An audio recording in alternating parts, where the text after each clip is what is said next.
Good morning, student, and welcome in our new lecture of class 12 biology. In previous lecture, we had completed about spermatogenesis and structure of sperm. ठीक है, sperm का formation आपने देखा था, spermatogenesis के बारे में देखा था, and today we are going to talk about oogenesis and structure of ovum. ठीक है, आज हम देखेंगे oogenesis के बारे में. oogenesis क्या है ये देखेंगे और इसका क्या इम्पोर्टेंस है वो देखेंगे. ठीक है, और स्ट्रक्चर ऑफ ओवम भी हम देखेंगे इसके बाद. तो चलिए देखते हैं. Okay, let's start. oogenesis.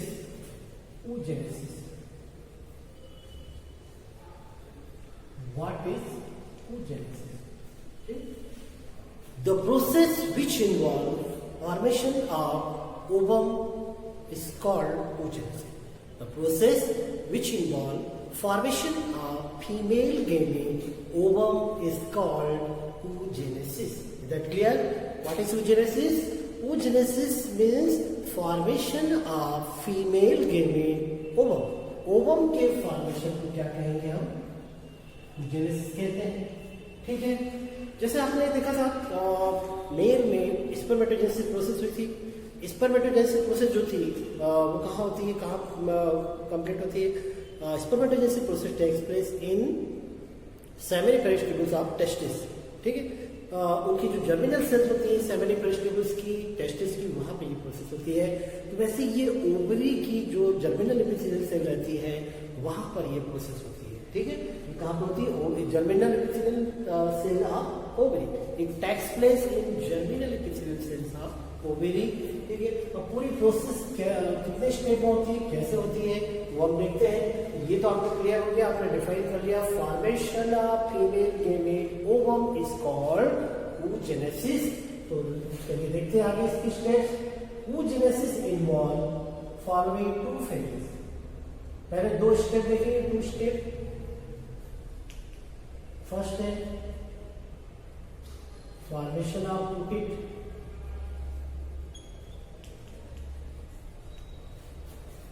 Formation of oocyte and second metamorphosis of oocyte.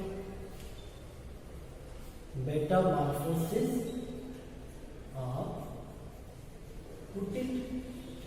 ये देखेंगे फॉर्मेशन ऑफ oocyte. सबसे पहले देखेंगे क्या formation of oocyte. The formation of oocyte takes place in 3 phases. कितने फेजेस होती है? It completed in 3 phases. जैसे आपने स्पर्मेटोजेनेसिस देखा था, स्पर्मेटोजेनेसिस प्रोसेस में पहले 2 स्टेप थे. फॉर्मेशन ऑफ स्पर्मेटिड, यहाँ पे क्या फॉर्मेशन ऑफ oocyte. फिर सेकंड स्टेप क्या था? Metamorphosis of spermatid. यहाँ पे oocyte हो जाएगी. यहाँ पे डबल ओ वर्ड यूज हो रहा है oogenesis के लिए. ठीक है, 3 फेज कौन से होंगे यहाँ पे? फर्स्ट में यहाँ पे होगा क्या? Multiplication phase. मल्टीप्लीकेशन फेज यहाँ पे भी होगा. फिर सेकेंड वहां पे क्या देखा था हमने? Growth phase. यहाँ पे भी ग्रोथ फेज होगी.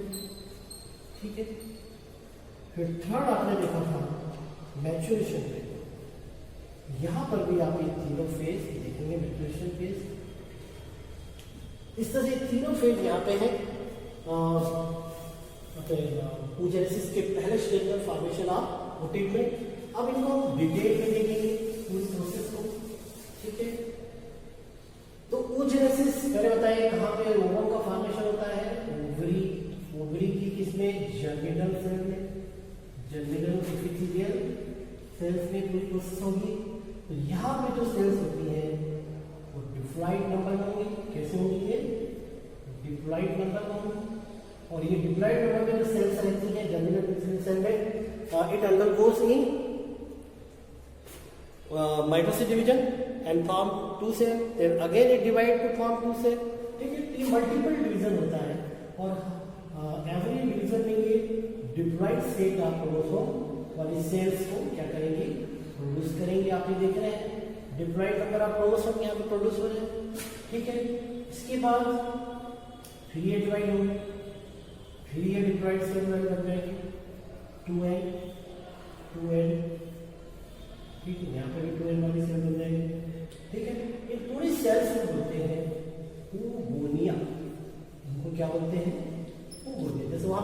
है स्पर्मेटोजेनेसिस में? स्पर्मेटोगोनिया, यहाँ पे क्या बोलते हैं? oogonia। ये पहला स्टेप था जिसको क्या बोलते हैं, हमने नाम लिया है इसको मल्टीप्लिकेशन फेज, इसको बोलते हैं मल्टीप्लिकेशन फेज। पहला फेज जो था मल्टीप्लिकेशन फेज, उसमें ये पूरी प्रोसेस हो जाती है जिसमें क्या फॉर्म होते हैं? oogonia से। फिर सेकंड फेज शुरू हो जाएगी growth phase. All this cell store food material, ठीक है, ऑल दिस सेल और बनेगी, all this cell produce store food material, all this cell produce store food material and form large size of cell. और क्या form करेंगे? Large size की cell form करेंगी। इसको क्या कहेंगे? प्राइमरी साइट कहेंगे, प्राइमरी साइट सेल कहेंगे। ये कौन सी फेज है? सेकेंड फेज ग्रोथ फेज, जिसमें लार्ज साइज की फूड स्टोरेज करके क्या बना लेती है? प्राइमरी उस साइड से फॉर्म कर लेती है। अब इनमें तीसरी फेज एंटर करती है मैच्योरेशन फेज। मैच्योरेशन फेज में क्या होगा? ये मियोसिस डिवीजन के थ्रू डिवाइड होगी, है ना। हमने ओवरी का हिस्टोलॉजिकल स्ट्रक्चर भी देखा था। ये प्राइमरी ओसाइट में रहता है। यहाँ से हमने ओवरी में हिस्टोलॉजी में फॉलिकल्स का डेवलपमेंट देखा था पूरा। ये मैच्योरेशन फेज में तीसरी फेज जब शुरू होती है, ये तो सेकंड फेज थी जिसमें प्राइमरी फॉर्म हुई। अब ये थर्ड फेज शुरू हुई, ठीक है। तो थर्ड फेज में ये मियोसिस डिवीजन होता है। फर्स्ट मियोसिस होगा यहाँ पे, फर्स्ट मियोसिस, ठीक है, फर्स्ट मियोटिक डिवीजन। इसमें टू सेल बनेंगे, टू अनइक्वल साइज की सेल बनेंगी। क्या बनेंगी? टू अनइक्वल साइज की सेल बनेगी। First one is known as secondary oocyte and second one is known as first polar body. यहाँ पे क्या फॉर्म बने? फर्स्ट पोलर बॉडी, और एक क्या फॉर्म बनी है? सेकेंडरी ओसाइट फॉर्म हो रही है, ठीक है। यहाँ तक आपको समझ में आया। फिर सेकेंडरी ओसाइट फिर डिवाइड होती है एल, और फिर वन इक्वल सेल फॉर्म होती है। यहाँ पे पोलर बॉडी फॉर्म हो जाते हैं। इस तरह से सेकेंड पोलर बॉडी फॉर्म होते हैं, सेकेंड पोलर बॉडी जो बाद में डिसइंटीग्रेट हो जाते हैं। और ये क्या फॉर्म हो गया? ये फॉर्म हो गया ओटिट। ये किसका फॉर्मेशन हो गया? ओटिट। ये सब अप्लाइड होते हैं क्योंकि यहाँ पे क्या हो रहा है? मियोसिस डिवीजन हो रहा है, फर्स्ट मियोसिस, सेकेंड मियोसिस। यहाँ तक आपको समझ में आएगा। तो यहाँ तक आपको समझ में आया क्या क्या हुआ यहाँ पे, ठीक है। ये जो आप स्टेप देख रहे हैं फॉर्मेशन ऑफ ओटिट, ये पूरा ये कंप्लीट हुआ है oogenesis का पहला स्टेप फॉर्मेशन ऑफ ओटिट। और ये तीन फेज में कंप्लीट हुआ है, multiplication, growth phase and maturation phase, ठीक है। मल्टीप्लिकेशन और ग्रोथ, मल्टीप्लिकेशन फेज तक और ग्रोथ फेज तक लगभग स्पर्मेटोजेनेसिस की रिजल्टेंट करता है और उसके जैसा ही होता है, सिमिलर ही होता है उसके।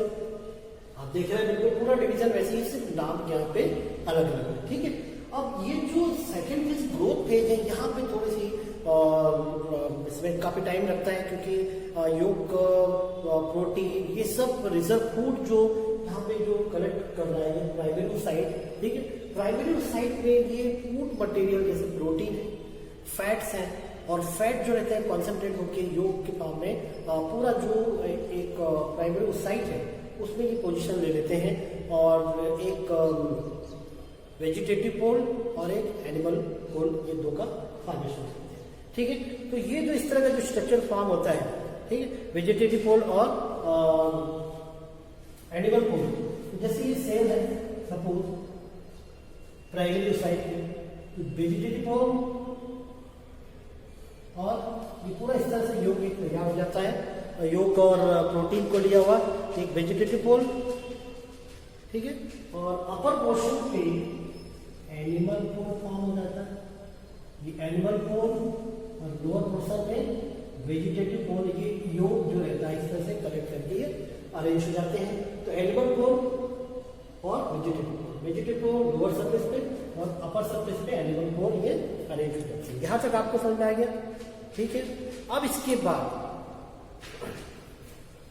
ये जो पूरा जो स्ट्रक्चर तैयार हो जाता है ये काफी टाइम लेता है। और इसके बाद आपने जो ओवरी का स्ट्रक्चर देखा था, ओवरी का मैंने हिस्टोलॉजिकल स्ट्रक्चर बताया था, उसमें आपको याद होगा फॉलिकल का फॉर्मेशन होता है इसी प्राइमरी ओसाइट से, प्राइमरी फॉलिकल, सेकेंडरी फॉलिकल, फिर टर्शरी फॉलिकल और फिर उससे ग्राफियन फॉलिकल का फॉर्मेशन होता है, मेम्ब्रेना ग्रेनुलोसा वहाँ पे हो जाते हैं, कलेक्ट करके वो कुछ स्पेस भी फॉर्म कर लेते हैं, वहाँ पे एक फ्लूइड अरेंज हो जाता है, वो पूरे स्पेस को एंड्रम कहते हैं, और उसमें जो फ्लूइड है लिक्वर एंड्रम कहते हैं, वो वहाँ पे रहता है। और फिर उसके बाद ओव्यूलेशन समय एक जो रहते हैं वो रिलीज हो जाते हैं, ठीक है। तो पहले ओटिट बनता है, फिर इससे बाद में क्या बनेंगे, ओवम बनेंगे। तो यहाँ पे मियोसिस डिवीजन होता रहता है कंटिन्यूएशन में, फर्स्ट मियोसिस, फिर सेकेंड मियोसिस, और सेकेंड मियोसिस के बाद ये ओटिट फॉर्म होते हैं, कुछ पोलर बॉडी जो रहते हैं वो डिसइंटीग्रेट हो जाते हैं। इस तरह से ये पूरी प्रोसेस फॉर्मेशन ऑफ ओटिट की कंप्लीट हो जाती है, ठीक है। इसके बाद मेटामॉर्फोसिस होगा। मेटामॉर्फोसिस में क्या होगा, आपने पहले भी देखा हुआ है मेटामॉर्फोसिस प्रोसेस स्पर्म में, ठीक है। स्पर्म में जो मेटामॉर्फोसिस आपने देखा है, तो मेटामॉर्फोसिस में जितने भी सेल ऑर्गेनल्स रहते हैं और सेल के जो मटेरियल रहते हैं, जैसे आरएनए है, डीएनए है और माइटोकॉन्ड्रिया, ये सब इंक्रीज होने जब लग जाते हैं, न्यूक्लियस साइज में इंक्रीज होने लग जाते हैं, और फाइनली वो सब मेटामॉर्फोसिस के बाद क्या कर लेते हैं, ओवम का फॉर्मेशन करते हैं। तो सेकेंड स्टेज क्या है, मेटामॉर्फोसिस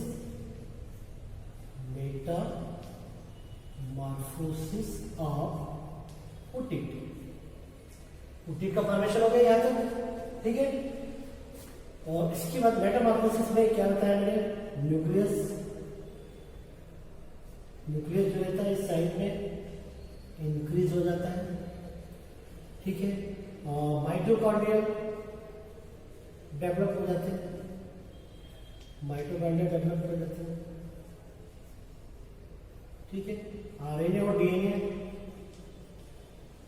ये सब गोल्गी बॉडी का डेवलपमेंट हो जाता है, ठीक है। और ये जो प्रोटीन लेयर रहती है वो पूरे ओटिट के चारों तरफ क्या फॉर्म कर लेती है, एक मेम्ब्रेनस लेयर फॉर्म कर लेती है। ये भी हमने जब हम ओवरी का हिस्टोलॉजिकल स्ट्रक्चर पढ़ रहे थे तो वो देखा था हमने। सपोज ये इस तरह का स्ट्रक्चर है, और इस तरह के स्ट्रक्चर में ये इस तरह से एक आउटर कवरिंग फॉर्म हो जाती है, जिसको जोना पेल्लोसिडा कहते हैं। ये न्यूक्लियस है सेंटर में, और ये इसका साइटोप्लाज्म, न्यूक्लियोप्लाज्म, ठीक है। और इसके बाहर भी कुछ सेल अरेंज हो जाते हैं, ये इस तरह से एक और लेयर तैयार हो जाती है, ठीक है। इस तरह से फाइनली किसका फॉर्मेशन हो जाता है, ओवम का फॉर्मेशन मेटामॉर्फोसिस से तैयार हो जाता है। और इस ओवम को हम क्या कहते हैं, फीमेल गैमेट कहते हैं, ठीक है। तो यहाँ पे इस तरह से ये डेवलपमेंट पूरा होता है ओवम का, और फाइनली फीमेल गैमेट ओवम यहाँ पे फॉर्म, ठीक है। तो ये पूरा जो oogenesis है, स्पर्मेटोजेनेसिस की तरह यहाँ 3 फेज के थ्रू कंप्लीट हुआ है। पहले 2 स्टेप, फिर पहले स्टेप में 3 फेज, और फिर मेटामॉर्फोसिस में ये सब इस तरह की मेटामॉर्फोसिस होने के बाद कुछ फिजियोलॉजिकल मार्फोलॉजिकल कुछ चेंजेस होते हैं, और फाइनली फीमेल गैमेट का फॉर्मेशन। oogenesis और स्पर्मेटिड में ये जो सेकेंड फेज के बाद की जो आप देख रहे हैं, ये डायग्राम यहाँ से थोड़ा सा चेंज हो जाता है, क्योंकि स्पर्मेटोजेनेसिस में क्या 2 इक्वल साइज के सेम फॉर्म होते थे, यहाँ पे 2 अनइक्वल साइज के, एक सेकेंडरी साइड और एक पोलर बॉडी। फिर ये 2 अनइक्वल सेम बनाते हैं और सेकेंड पोलर बॉडी फॉर्म कर लेते हैं। तो इस तरह से थोड़ा सा यहाँ पे डिफरेंस है, बाकी डायग्राम में भी काफी सिमिलरिटी आप देखेंगे यहाँ पे, है ना। तो इस तरह से फीमेल गैमेट का फाइनली फॉर्मेशन हो जाता है।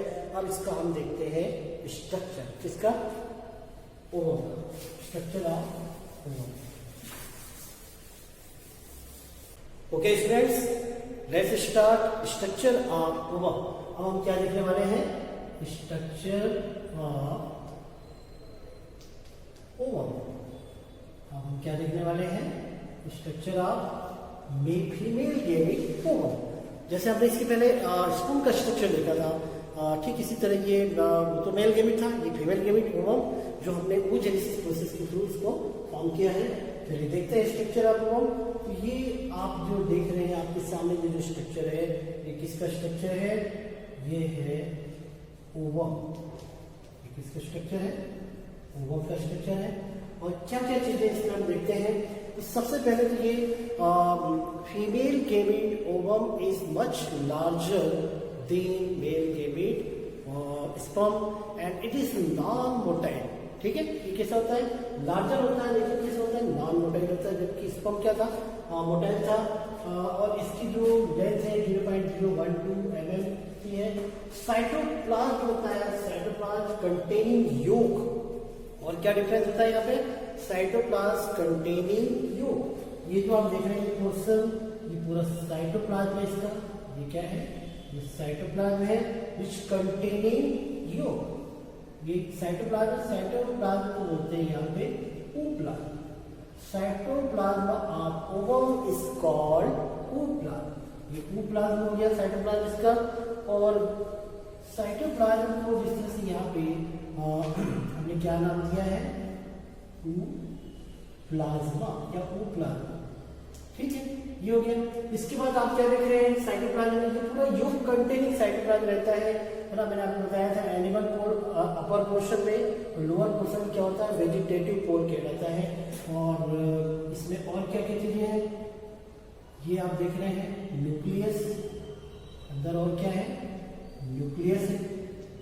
और ये है माइटोकॉन्ड्रिया, ये क्या है, माइटोकॉन्ड्रिया है, ठीक है, ये चीज देख रहे हैं आप। और क्या है, कॉर्टिकल ग्रेन्यूल एंजाइम्स जो होते हैं अंदर, यहाँ पे क्या होते हैं, ये कॉर्टिकल ग्रेन्यूल एंजाइम्स होते हैं। ये क्या होते हैं, कॉर्टिकल ग्रेन्यूल एंजाइम होते हैं विद इन द सेल, ठीक है। Within the cell there is cortical granule enzymes packets. ये कुछ एंजाइम्स के पैकेट होते हैं, कॉर्टिकल ग्रेन्यूल एंजाइम, इसके क्या बोलते हैं, cortical granule enzymes, enzymes packet ये होते हैं यहाँ पे। फिर ये पूरे साइटोप्लाज्म के चारों around the cytoplasm there is membranous layer, double membranous layer is known as zona pellucida. इसको क्या बोलते हैं, zona pellucida, which is made up by protein और पॉलीसेकेराइड की बनी होती है, ठीक है। ये outer glycoproteinous coat, outer glycoproteinous coat is called zona pellucida. इसको क्या बोलते हैं, ज़ोना पेल्विसिडा कहते हैं। फिर इसके बाद विटिलाइन मेम्ब्रेन होती है, विटिलाइन मेम्ब्रेन। और ये कोरोना रेडिएटा, ये क्या देख रहे हैं आप, कोरोना रेडिएटा, ठीक है। तो ये इस तरह का ये आपने पूरा स्ट्रक्चर देखा। ये फीमेल गेमेट ओवम का स्ट्रक्चर है। Female gamete ovum is much larger than female gamete sperm due to storage of large amount of food material and yolk in their within the cytoplasm of cell, ठीक है। Cytoplasm of cell में यहाँ पे food material ज्यादा होता है, ज्यादा amount होता है, और जिसमें प्रोटीन होता है, पॉलीसेकेराइड होते हैं, ठीक है, ये सब चीजें रहती हैं। और योग मटेरियल रहता है, फैट्स रहते हैं इनसाइड द साइटोप्लाज्म। अच्छा, साइटोप्लाज्म क्या बोल रहे हैं यहाँ पे, ooplazm, and ooplazm contain nucleus, well developed nucleus, mitochondria and other protein material, ठीक है, ये सब चीजें रहती है।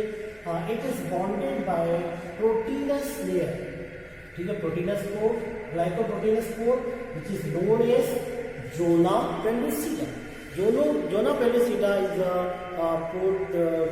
glycoprotein coat, ठीक है, which surround cytoplasma ovum। ये हो गया।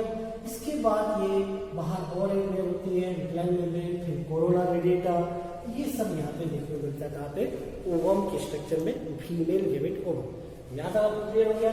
ये भी क्वेश्चन बनता है, जैसे आपने मेल गेमेट स्पर्म का स्ट्रक्चर देखा था, ठीक इसी तरह ये भी आपको तैयार करना है। तो यहाँ तक आपका गैमेटोजेनेसिस कंप्लीट हो गया है। गैमेटोजेनेसिस 2 स्टेप, स्पर्मेटोजेनेसिस और oogenesis, ठीक है। उसमें हमने स्पर्म का फॉर्मेशन किया था स्पर्मेटोजेनेसिस में, यहाँ पे हम किसका फॉर्मेशन कर रहे हैं, ओवम का फॉर्मेशन कर रहे हैं। और दोनों के स्ट्रक्चर इंपॉर्टेंट है, स्पर्मेटोजेनेसिस और oogenesis भी इंपॉर्टेंट है। इसके आगे हम देखेंगे फर्टिलाइजेशन, और फर्टिलाइजेशन के पहले भी कुछ एक और बहुत इंपॉर्टेंट टॉपिक देखेंगे, वो हम देखने वाले हैं नेक्स्ट वीडियो, ठीक है। Thank you.